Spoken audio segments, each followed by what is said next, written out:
Welcome to Echo, the podcast where we share our personal perspectives on questions about God, spirituality, and the Seventh-day Adventist Church. I'm Ryan Becker, your host.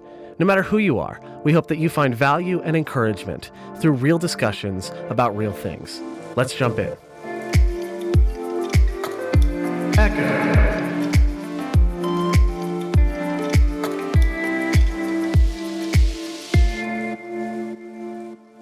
This episode of the Echo Podcast is sponsored by Southern Adventist University.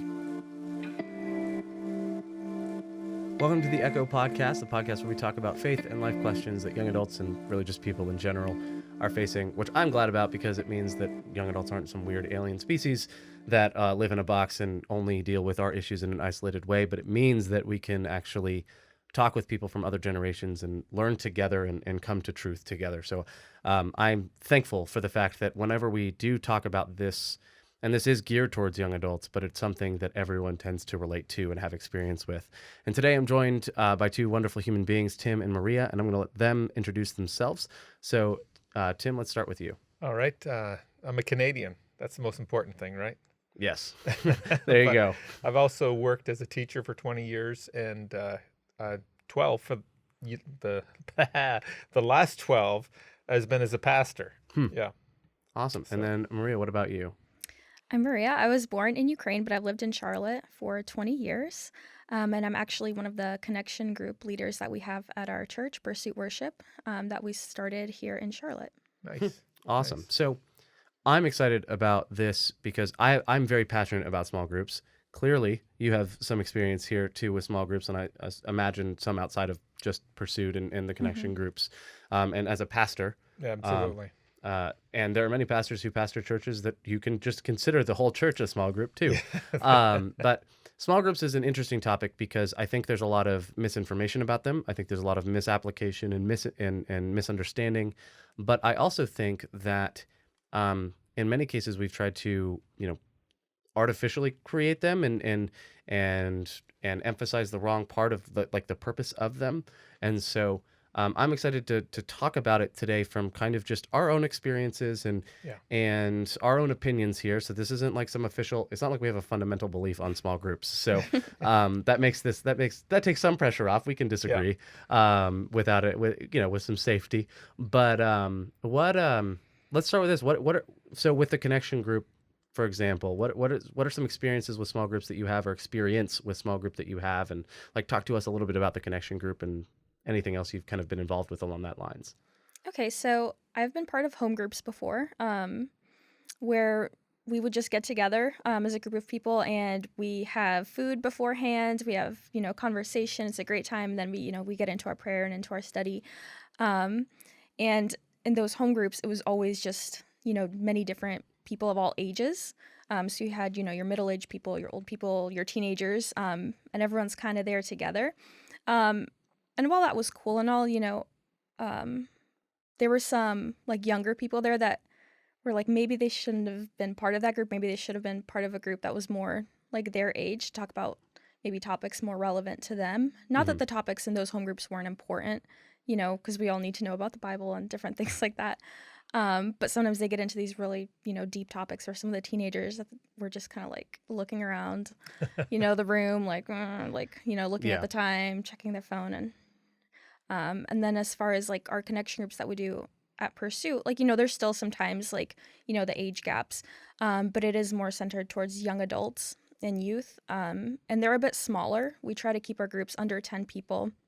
So that everybody's able to participate. While I'm a leader, I try to have everybody be a leader. So I ask the questions, but I try to get people to talk more than I talk. If people talk more than I talk, then I think I did my job. Oh, good. To get them think. Well, you're here to talk, so don't don't apply that to this small group, because I do want to hear your opinions too. But no, that's I think smaller is better in many cases. Too small means it's awkward. But too big and people just shut down, or they recoil and retreat. And so, 10 around 10 or 12 tends to be the ideal balance point for small groups. Anything lower than, I would say 6 is where you start getting really awkward conversations and force things to. I don't know if I agree with that. It's really, to me, some of the most valuable, powerful things that happen are small groups within small groups. Hmm. As the safety, sorry, as the number goes down, usually the safety goes up. Yeah.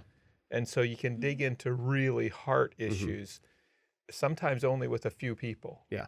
Whereas Well, as soon as you get to 10 or 12, you're moving surface. yeah. Well, and so part of why I say the number, like as it gets down, it gets awkward, is because within small groups we tend to artificially start them, and so when Yeah. you're meeting with a random group of strangers, it's Yeah. harder. The surface level at 10 or 12 tends to help people acclimate Yeah. better. You're right, Yeah. 100% right. Yeah. I just failed to mention the context that I meant Got today. it. No, I totally get it. So thank you for that. No, really, thank you for that. That's super helpful. So, and Tim, what's the experience with small groups that you have? Or... I've done a lot. When I was teaching in academy, I was also the chaplain of the high school, and we used small groups extensively, one night a week. And the kids, the academy kids were down to 10, 12 kids a group. They'd have a small group leader and assistant. And so I was kind of the resource guy that got anything they needed so that they could do something as a group. And one thing about small groups that I think we miss, we just miss, is that we want it to have a curriculum, and we want it to have a schedule, and we want it to have an agenda. Mhm. And I think those three things kill small groups. A Yeah. small group is going to happen when people come together. And I don't mean just being in the same space. I'm talking about where the safety increases, and that takes time.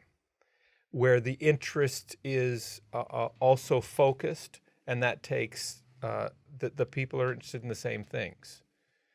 And then the topics and the interests, those are going to naturally come out of the conversations. Yeah, People are going to naturally share their journey, and that's going to just spark the magic, if you want to Yes. use it. I would agree 100%. I think we start to fail and miss the point when we try to institutionalize or systemize small groups. Yeah. To the point of, they do become artificial, and now for a lot of people, the opportunity to join a small group too, and knowing that that's what that purpose is, does help people who are trying to find something specific or meet together for a specific purpose. Like, there's space for the systemized small Yes. group. Don't get me Yes. wrong. I'm not bashing them. The problem comes when we think that's the only way to have a small group.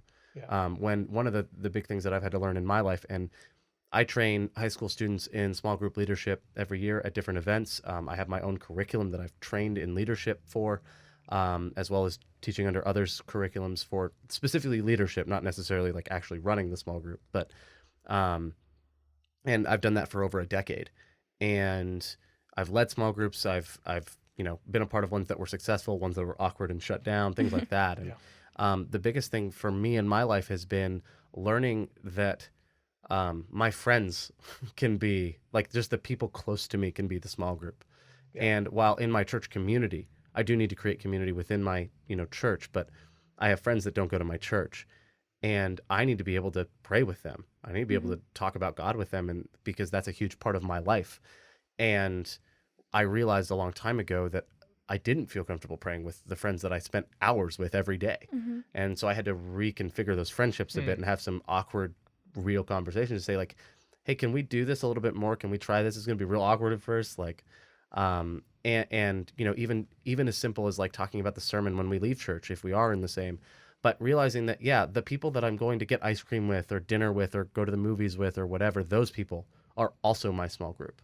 Could I just make the pronouncement that one of the biggest problems in our world right now is isolation? I mean, do we need like some kind of scientific report to prove that, or is it just kind of like, yeah, isolation is one of the biggest destructive things in our world? And I mean, we could get into the discussion of what causes it, but it just is. Yeah. And so for me, a small group can be a way to start building connection. It's going to be in the connections that our life starts having value and joy and energy. Small groups is a fantastic way to kind of jumpstart that. But the goal isn't to get through the curriculum or to accomplish a certain mission. The joy and the goal needs to be connecting one human being with another. Yeah, Yeah. and so many people, you know, they are isolated, and so many people won't admit that they are, and they look for these groups. They look like, where can I belong or where can I go to spend time with people so I'm not in my apartment all day. And so I think, you know, having these small groups and just when they're casual, like, you know, without like a strict curriculum, you know, Yeah. I think that's so great. We had some like little home groups, and it wasn't anything planned like super, you know, ahead of time. And it was a friend and I, we were like, you know, we're just going to do it. We're going to invite people over and we're going to read something, we're going to pray, we're going to sing, we'll see what happens. We don't really know. And, you know, the Holy Spirit always has a way of like leading that, Yes. you know, even though we're like, oh my gosh, we have no idea what we're going to do, but we know that we want to do this. We want to get people together because we see a need for people to be in community together because so many people are alone and they don't want to admit it, you know. Sometimes they're scared to reach out. Like I'm scared to reach out sometimes. Yeah. You know, so that was pretty cool. Yeah. And I just think I love the casual, you know, how casual it was. So Yeah, I think, and one big pro to an artificial small group or a systemized one that the church says, hey, we have a small groups ministry, join one, sign up to join one, is it gives people the opportunity to reach out, right? It gives them the opportunity to, where they wouldn't normally go and create one on their own. It gives them the option to know, hey, there are groups that are going that I can join that are open to having a new person. And it makes it a little bit easier to access. It makes it more accessible. It makes community a little bit more accessible. And I think that's a huge pro because there are a lot of people that if there wasn't a small group ministry at their church, they wouldn't be in one, period. They wouldn't see their friendships that way. They wouldn't see any, it's just, I mean, their family, I guess, would be their small group. But for a lot of young adults in my shoes, as millennials are getting married later and later, even the family thing comes later and later. And You mentioned something earlier about doing life together. Yeah, Talk about that a little bit.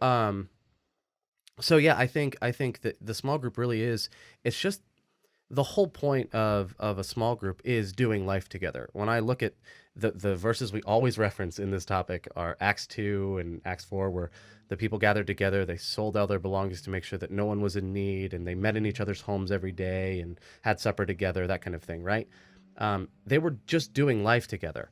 And they were supporting each other and taking care of each other. It wasn't just, we're going to meet once a week for a Bible study for an hour and then never talk again. And I think that is where when we think that small groups are the segmented part of of our life, then we've got a problem. I think small groups should be something that leaks out into your life, and they're people that you connect with regularly. Recently, Taco Bell ran out of tortillas. I know this is a weird shift. Just bear with me. Taco Bell ran out of tortillas. I'm at Taco Bell like every day. I've gotten bean burritos since I was a child. It was probably the first thing I could eat when I got teeth. Yeah. And I love Taco Bell. It's cheap. It's good food.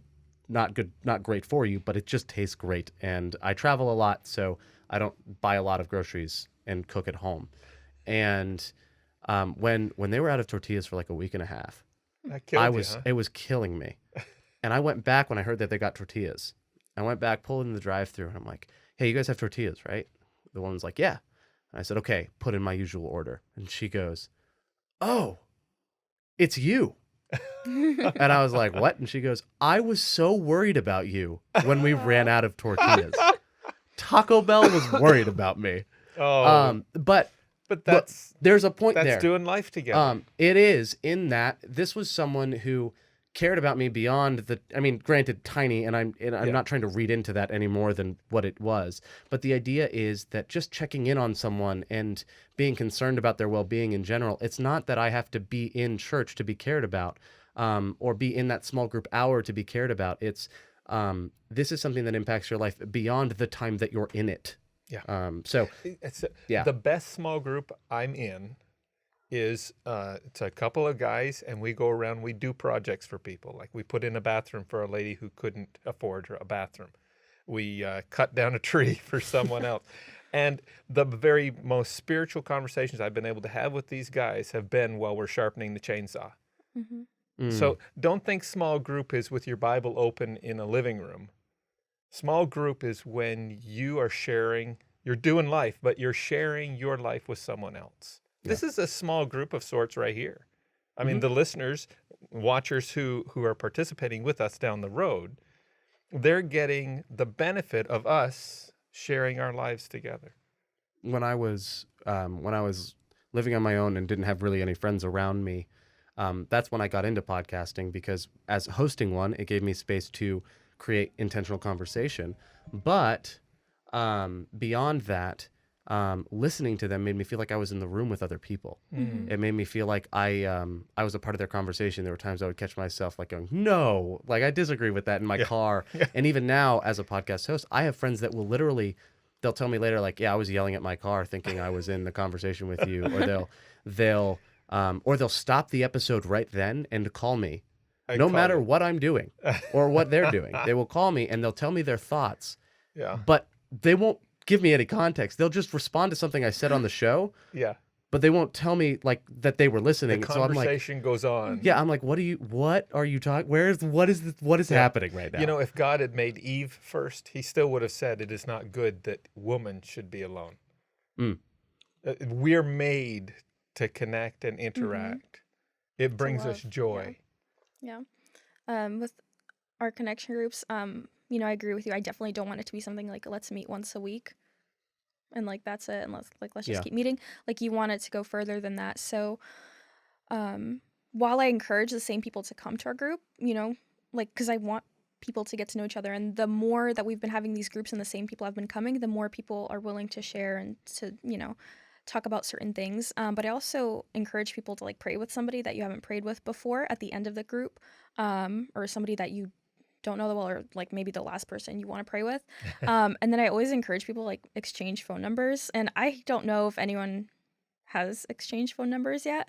I did with a couple people. So that was really cool. So that's a blessing for me because, you know, I've gotten to know people through these groups. So hopefully other people are, you know, connecting outside of just, you know, Yeah. Sabbath morning connection groups. So And I think it is important to invite strangers into a small group too. You need perspectives that are different from your own, and our friends tend to be, usually they are people that think like us or act like us in many ways. And so having someone new come in can liven things up, can mix things up, and so I'm grateful whenever there is a new perspective added to the table. Yeah. And that's why even here we always bring on different guests and try to shift things through, is because we want varied opinions and perspectives on these on topics.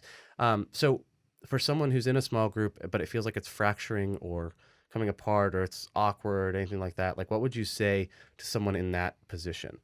It's a good question. I know that's a huge gear shift or turn, but I think that is an experience that a lot of people are having. Honestly, an open, honest conversation with everybody. Hey guys, we're kind of at a place here, and you know, part of the process. I mean, every relationship is going to go over some rough ground, and there's different solutions. Sometimes it will be, hey, you know what?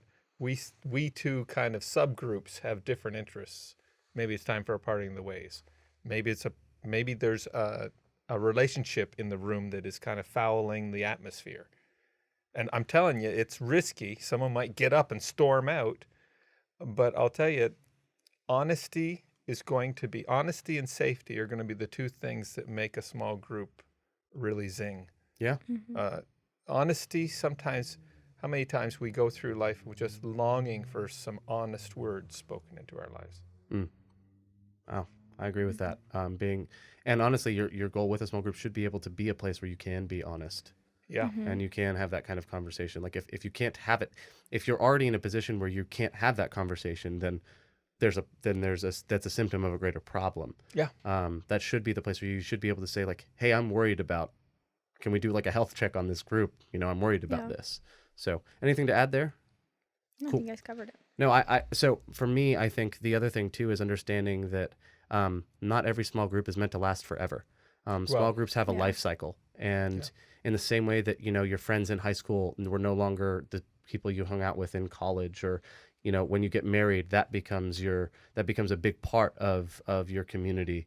And so naturally your community shifts. You move to a different city or a different state and go to a different school maybe. Your community is meant to, you know, evolve, change, and grow as you do as a person and as you go through life.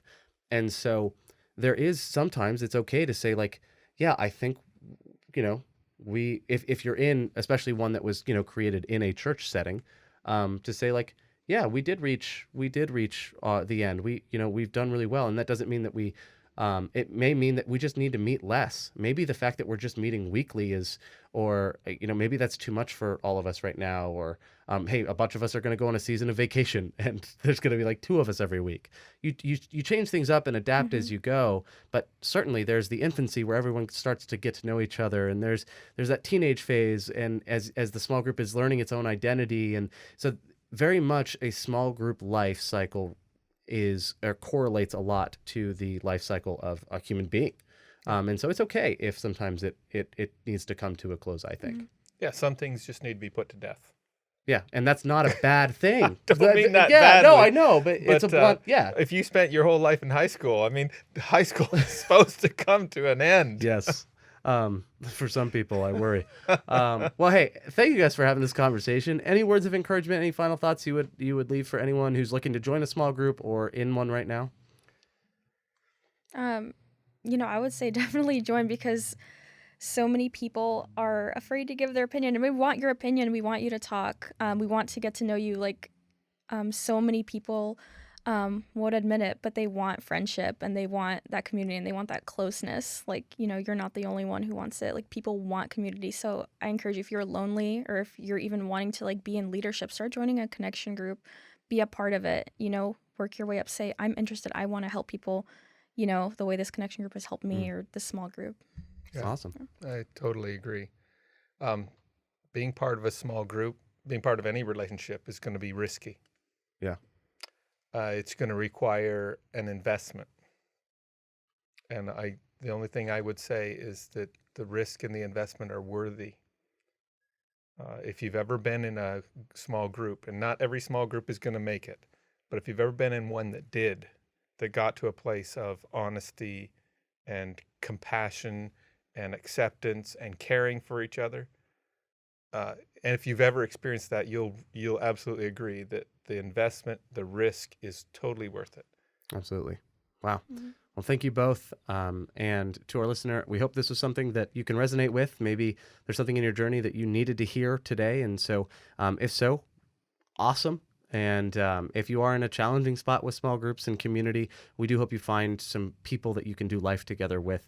Thank you so much for journeying with us. If you want to check out any more of the Echo content at other episodes that we've done, or any of the other young adult content that the Carolina Conference is producing, then head on over to theprojectrefresh.org. Thanks so much. We'll see you next time.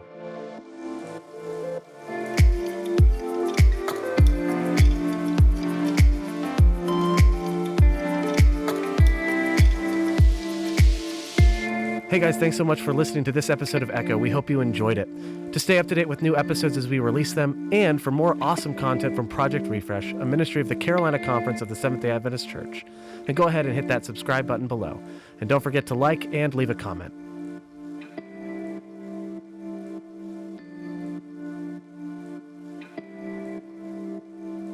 This episode of the Echo Podcast is sponsored by Southern Adventist University.